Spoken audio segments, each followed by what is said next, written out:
जय जय भीम। जोर से बोलना।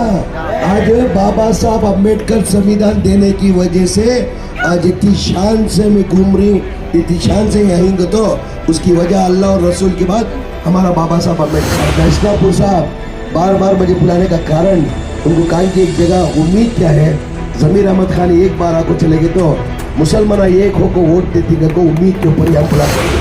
पूरे हिंदुस्तान के अंदर कोई सियासती लीडर को इतनी चाहत नहीं मिली जो तुम्हें लोग जो जमीर अहमद खान को देखो ही, वो जो जमीर अहमद खान लगा की भलाई होना, गरीब तबके की भलाई होना और हर कौम हर जात की भलाई होना, तो वो कांग्रेस पार्टी आएंगी करके हर जगह स्टेट में चर्चा। गुरु पाटिल साहब बीजेपी में थे, बीजेपी में टिकट ना मिलने की वजह से जो पिछली बार जो जनता दल का कैंडिडेट था वो बीजेपी में गया। गुरु पाटिल साहब जो थे वो बीजेपी में थे, आज एकदम से क्या हो गया, सेक्युलरिज्म आ गया, मुसलमान के वोट हो रहा उनको, मुसलमान के ऊपर चाहत आ गई। जब मैं गुरु पाटिल साहब को पूछना चाहता हूँ, बीजेपी में जब थे जब क्यों मुसलमान के ऊपर चाहत, जानते हैं गुरु पाटिल साहब आज भी पैंट के अंदर चड्डी वो निकाल नहीं सके, वो अंदर चड्डी है ही वो। ಎಲ್ಲರಿಗೂ ನನ್ನ ನಮಸ್ಕಾರಗಳು, अस्सलाम वालेकुम रहमतुल्लाहि बरकातहू। वालेकुम अस्सलाम। जय भीम, जय भीम, जय भीम, जय जय भीम। जोर से बोलना। आज बाबा साहब अम्बेडकर संविधान देने की वजह से आज इतनी शान से मैं घूम रही हूँ, इतनी शान से यहीं तो उसकी वजह अल्लाह और रसूल के बाद हमारा बाबा साहब अम्बेडकर। उस वजह से हमारा सब फर्ज बनता जय भीम बुलंदागी से बोलना। जय भीम, जय भीम, जय जय भीम। इस पे तशरीफ फरमाए तमाम जिम्मेदार हज़रात भाइयों। आप लोग सब जानते हैं अब किस मकसद से हम लोग इधर जमा हुए। जो 10 तारीख का जो चुनाव है, चुनाव प्रचार के लिए मैं आपके बीच में आया हुआ हूँ। हमारी पार्टी के कैंडिडेट दशनापुर साहब कांग्रेस के कैंडिडेट हैं, आप लोग सब अच्छी तरह जानते हैं। मैं हाल ही के अंदर मैया और सिद्धरामैया साहब प्रजाध्वनि यात्रा के अंदर ऑलरेडी एक बार प्रचार कर चुके हैं। अभी दशनापुर साहब में एक उम्मीद रखे, मेरे को लगातार हमारे गुलबर्गा के स्कॉर्पेट हमारे लीडर लाल साहब कम से कम 2 दिन में एक बार मुझे फ़ोन कर रहे, साहब एक बार दशनापुर कांसी पर शाहपुर में तुम्हें मेहरबानी से आके जाना, आवाम तुम ना पूछ रही कर को। मुझे आने का वक्त ही था, फिर भी दशनापुर साहब की प्रेजर की वजह से, लाल साहब की प्रेजर की वजह से आज मैं तुम्हारे बीच में हूँ। आज दशनापुर साहब बार बार मुझे बुलाने का कारण उनको कहा कि एक जगह उम्मीद क्या है, जमीर अहमद खान एक बार आको चले गए तो मुसलमान एक होकर वोट देती को उम्मीद के ऊपर हम बुला पाएंगे। कर्नाटक के अंदर नहीं, पूरे हिंदुस्तान के अंदर कोई सियासती लीडर को इतनी चाहत नहीं मिली जो तुम्हें लोग जो जमीर अहमद खान को देखो ही, वो जो जमीर अहमद खान को मिलता है। आज एक उम्मीद के ऊपर मैं यहाँ को, आप जानते हैं आज मैं पूरा स्टेट टूर कर रहा हूँ। स्टेट के अंदर जो है काम भी जो आज कांग्रेस का एक वेज ट्रेंड चल रहा है, कांग्रेस हुकूमत आना वजह उसकी ಎಲ್ಲ ಕೂತ್ಕೊಂಡ್ರೆ ನಾನು ಆರಾಮಾಗಿ ಮಾತಾಡ್ಬಿಡ್ತೀನಿ। कांग्रेस हुकूमत आई तो स्टेट का भी भलाई होती है। स्टेट में टूर कर रहा हूँ मैं, जिधर भी जाऊँ आवाम के अंदर, अगर कर्नाटका की भलाई होना, गरीब तबके की भलाई होना और हर कौम हर जात की भलाई होना, तो वो कांग्रेस पार्टी आएंगी करके हर जगह स्टेट में चर्चा चल रहा है। आप लोग अच्छी तरह जानते हैं जो यहाँ के जो हमारे दशनापुर साहब जो काम कर चुके हैं, मैं इसके बारे में ज़्यादा नहीं बोलता, मेरे से ज़्यादा आप लोग अच्छी तरह जाते हैं। हर कौम को हर जात को कोई एक लीडर लेके जाना वाला बोले तो हमारे वो दशनापुर साहब आप लोग अच्छी तरह से जानते हैं। आज जनता दल का कैंडिडेट जो थे गुरु पाटिल करके जो है, आप लोग सब जानते हैं कि गुरु पाटिल साहब बीजेपी में थे, बीजेपी में टिकट ना मिलने की वजह से जो पिछली बार जो जनता दल का कैंडिडेट था वो बीजेपी में गया। वो बीजेपी में जाने की वजह से अभी जनता दल से गुरु पाटिल साहब जनता दल के कैंडिडेट भी इधर की तालुका के अंदर गुरु पाटिल साहब है। मैं गुरु पाटिल साहब को पूछना चाहता हूँ, वो बीजेपी में रह चुके हैं और बीजेपी में आप लोग अच्छी तरह जानते हैं गुरु पाटिल साहब जो थे वो बीजेपी में थे, आज एकदम से क्या हो गया, सेक्युलरिज्म आ गया उनको, मुसलमान के वोट हो रहा उनको, मुसलमान के ऊपर चाहत आ गई। जब मैं गुरु पाटिल साहब को पूछना चाहता हूँ, बीजेपी में जब थे जब क्यों मुसलमान के ऊपर चाहत नहीं थी, क्यों बीजेपी में जब थे मुसलमान के ऊपर मोहब्बत नहीं थी। आप अच्छी तरह जानते हैं गुरु पाटिल साहब आज भी पैंट के अंदर चड्डी वो निकाल नहीं सके, वो अंदर चड्डी है ही वो चड्डी कभी वो निकल नहीं सकती, वो पैदाइशी चड्डी हो। आज मैं मेरी आवाम से पूछना चाहता हूँ, हम जनता दल को क्यों वोट दें? अगर जनता दल वाले आके आपको वोट मांगेंगे तो आप उनको पूछना चाहिए, भाई हम हमारी कौम के लिए तुम क्या किए, हम क्यों वोट देना करके आप लोग पूछना चाहिए था। क्यों वक्त कम होने की वजह से मैं ज़्यादा खुलासे से मैं नहीं बताता, मेरे गले का भी थोड़ा प्रॉब्लम है और मेरे को 3 बजे हुमनाबाद के लिए टेक ऑफ लेना, हेलीकॉप्टर नहीं तो हेलीकॉप्टर टेक ऑफ नहीं होती, इसके लिए मैं 10 से 15 मिनट ही बात कर सकता हूँ। बीजेपी जनता दल के कैंडिडेट जब आके आप वोट्स मांगते तो आप उनको पूछना चाहिए, भाई हम जनता दल वाले आपको क्यों वोट दें। जैसा कि हमारे सिद्धरामैया साहब 2013 से लेके 2018 तक जब कांग्रेस हुकूमत थी, सिद्धरामैया साहब मुख्यमंत्री बने, कोई भी माइनॉरिटी के बारे में कोई सोचा नहीं था। यानी 60 साल से जो भी मुख्यमंत्री है उन्होंने क्या करते, माइनॉरिटी ग्रांट बिड़बिड़ा पामेला कोड़वा, माइनॉरिटी ग्रांट जो है 50 से 60 करोड़ रुपए बनाते थे, उससे ज़्यादा कोई बनाता नहीं था। जब सिद्धरामैया साहब पहली बार मुख्यमंत्री बने 2013 के अंदर 400 करोड़ जो ग्रांट था, अगर दूसरा मुख्यमंत्री होता तो, दूसरा चीफ मिनिस्टर होता तो वो 400 का 500 करता, 500 का 600 करता, 600 का 700 करता, 700 का 800 करता, यानी डबल करते हुए कितना होता था, 800 होता था। यानी 60 साल से जो 400 करोड़ था उसका ज़्यादा कर दो 800 करोड़ था। सिद्धरामैया साहब मुसलमानों की चाहत रखते हुए 3150 करोड़ रुपए ग्रांट दिए। कितना? 3150 ग्रांट दिए। उसके साथ साथ में तालीम के अंदर मुसलमान बहुत पीछे ही, उनको तालीम के अंदर आगे आना कर बोल को क्या करें, स्कॉलरशिप जो था 60 साल से जो स्कॉलरशिप था, 60 साल में 5 लाख बच्चे लोगों को खाली स्कॉलरशिप था। जब सिद्धरामैया साहब की अवधि के अंदर, जो 5 साल की अवधि के अंदर उनका जो 5 लाख बच्चों का स्कॉलरशिप था, उसको 14,70,000 बच्चों लोगों को स्कॉलरशिप दिए। ये 1,600 करोड़ रुपए सिर्फ तालीम के अंदर, तालीम के लिए दिए। ऐसे बहुत से बच्चे, हमारे जो गरीब तबके के बच्चे होते थे, वो बहुत ज़हीन चालाक रहता उनका, बहुत अच्छे बच्चे पढ़ने वाले हो, जो मेरिट के अंदर गवर्नमेंट में जो MBBS सीट मिलती थी डॉक्टर बनने के लिए, वो गवर्नमेंट का क्या है, मिनिमम फीस होता था।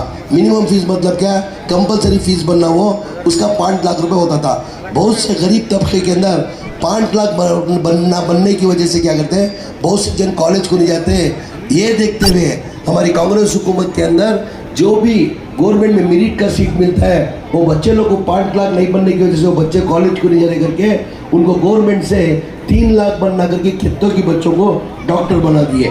और उसके साथ में ड्राइवर बन के नहीं रहना, उन्हें भी मालिक बनना कर बोल को एक स्कीम ले लेके, एक स्कीम कैसी स्कीम, 8 व्हीलर व्हीकल जो है, 8 व्हीलर व्हीकल 8.5 लाख रुपए की गाड़ी की, और ड्राइवर जो है खाली 70,000 रुपये बनेगा तो एक 4 लाख रुपए सब्सिडी मतलब फ्री, 3,70,000 रुपये लोन दिला के वो बहुत से हज़ारों ड्राइवर को, वो जो ड्राइवर था उसको मालिक बनाने वाले कांग्रेस हुकूमत। जो हमारा 3,150 ग्रांट था, अभी जो जनता दल वाले आके जो वोट मांग रहे हैं, मैं उनसे पूछना चाहता हूँ, हमारा जो 3,150 जो ग्रांट था, कुमार स्वामी साहब खाली 2018 के अंदर 30% सीट जीते थे। हम लोग अच्छे कांग्रेस वाले 80 सीट जीते थे। 80 सीट जीतने के बावजूद भी हमें क्या करें, कौमादी पार्टी बीजेपी को दूर रखना करके बोल के इसको से कुमार स्वामी साहब को चीफ मिनिस्टर बनाए।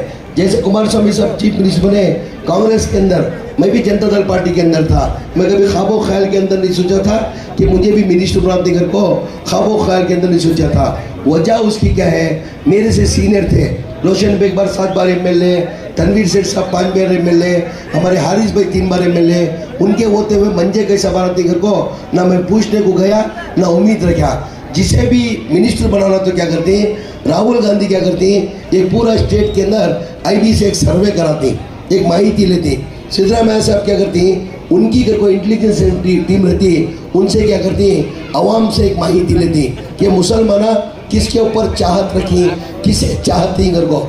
आज कर्नाटका स्टेट के अंदर मंजे मिनिस्टर बनाने का कारण क्या है, कर्नाटका के स्टेट के अंदर मुसलमान ज़मीर अहमद खान को चाहत दिखाने की वजह से मंजे मिनिस्टर बने। नहीं तो मैं कहाँ से बनता था, आज दशरापुर साहब, आज मैं मिनिस्टर बना। जब मैं मिनिस्टर बना, कुमार स्वामी साहब चीफ मिनिस्टर थे, जब माइनॉरिटी पोर्टफोलियो मुझे दिए थे, 5 पोर्टफोलियो कांग्रेस में दिए थे। हमने मालूम पड़ा कि कुमार स्वामी साहब जो है माइनॉरिटी ग्रांट कम कर रही है, हमने मालूम हुआ। जैसा मालूम हुआ हम ना हमें पूरे मुसलमान लीडर डेलीगेट्स जाको कुमार स्वामी के पास गए, क्या साहब हमने सुनने आया तुम्हें क्या कि माइनॉरिटी ग्रांट जो हमारा ग्रांट है 3150 करोड़ तुम्हें क्या कि उसे कम कर रही को मालूम हुआ कर को हमें डेलीगेट्स पूरे जाको कुमार स्वामी साहब को पूछे, नहीं वैसा क्या भी नहीं, मैं देख तू बोल को तसल्ली को भेज ले। तसल्ली को भेजने के बावजूद भी क्या करें, हमारा जो 3150 करोड़ जो ग्रांट था उसके अंदर 1350 करोड़ रुपए कम करे कुमार स्वामी साहब, कहते 1350 करोड़ रुपए कम करें। मैं पूछना चाहता हूँ जो हमारा ग्रांट था बढ़ाने की जरूरत नहीं, कम करे ना, वो पार्टी को हमें वोट देना, वो पार्टी को हमें वोट देना। उसके साथ बोलो 3150 कम करने की वजह से क्या हुआ, आज 3 साल से 3.5 साल से बीजेपी की हुकूमत है, बीजेपी हुकूमत रास्ता दिखाए सो कौन, ये कुमार स्वामी रास्ता दिखाने की वजह से 2150 करोड़ कम 2350 करोड़ कम करे, इन्हों रास्ता दिखाने की वजह से क्या होगा, आज बीजेपी वाले 3150 करोड़ को लगा को 800 करोड़ को उठा करी, रास्ता कौन दिखाए सो, रास्ता कौन दिखाए सो जेडीएस का ना। अगर उन्होंने नहीं कम कर रहते तो आज हमारा ग्रांट 3150 रहता, आज स्कॉलरशिप बंद होगी, शादी भाग्य स्कीम कम बंद होगा। ये यादगिरी का कैंडिडेट चन्ना रेड्डी साहब स्वागत, बैठिए साहब स्वागत करो। ये साहब उन्होंने कम करने की वजह से अब क्या हुआ, आज उन लोग रास्ता कौन दिखा कर दिए, रास्ता उन लोग दिखाने की वजह से आज हमारा ग्रांट 800 करोड़ को लगा को ठहरा कराया। वजह कौन है, कुमार स्वामी। तुम्हें सब जानती हैं जब सिद्धरामैया साहब चीफ मिनिस्टर थे उन्हें मैसूर के होते हुए क्या करें, टिप्पू जयंती करना कर को टिप्पू जयंती विधानसभा में बैंक्वेट हॉल में बनाते थे।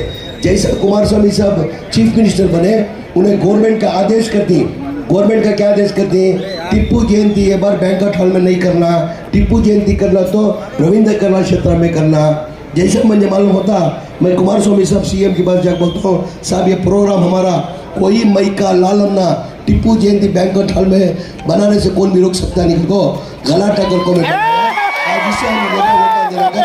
पूछना चाहता हूँ। उसके साथ में तुम्हें देखो हज इनॉग्रेशन के अंदर, हज इनॉग्रेशन के अंदर आज तक कौन भी चीफ मिनिस्टर बगैर हज इनॉग्रेशन के चीफ मिनिस्टर कर कोई सो आज तक कौन भी चीफ मिनिस्टर हज इनॉग्रेशन के बगैर कौन भी नहीं कर को है।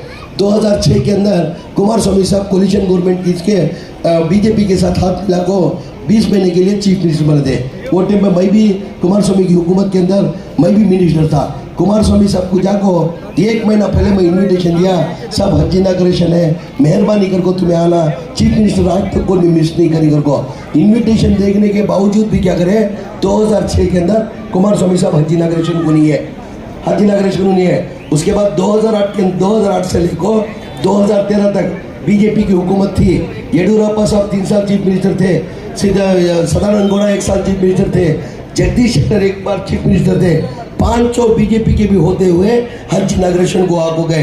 2013 से लेकर 2018 तक सिद्धरामैया साहब चीफ मिनिस्टर बने, वो 5 साल भी सिद्धरामैया हज इनॉग्रेशन के वास्ते आगे गए। उसके साथ साथ में खुर्रे को तक सिद्धरामैया साहब आगे खुर्रा उठाते थे। सिद्धरामैया साहब 2018 के अंदर हमारी बदौलत, कांग्रेस की बदौलत हमारे लोग 80 सीट होने के बावजूद भी 30% से कुमार स्वामी को ये कौमवादी पार्टी को दूर रखना कर को हमें उनको चीफ मिनिस्टर बने। जब मैं भी मिनिस्टर माइनॉरिटी मिनिस्टर बना, जब कुमार स्वामी साहब को जाको मैं इन्विटेशन दिया, साहब तुम्हें 2006 में पहली बार देख 2006 में पहली बार तुम्हें हज इनॉग्रेशन के वास्ते तुम्हें पहले मुख्यमंत्री ही जो लिया को ही 2006 के अंदर आवाम हमारी तुम्हारे से बेजार है, ये बार तुम्हें मिस नहीं करना, मेहरबानी से तुम्हें आना कर को कुमार स्वामी साहब को जा उसके लिए इलाना ये बार खंडित बर्ती मैं पक्का हाथ तो कर को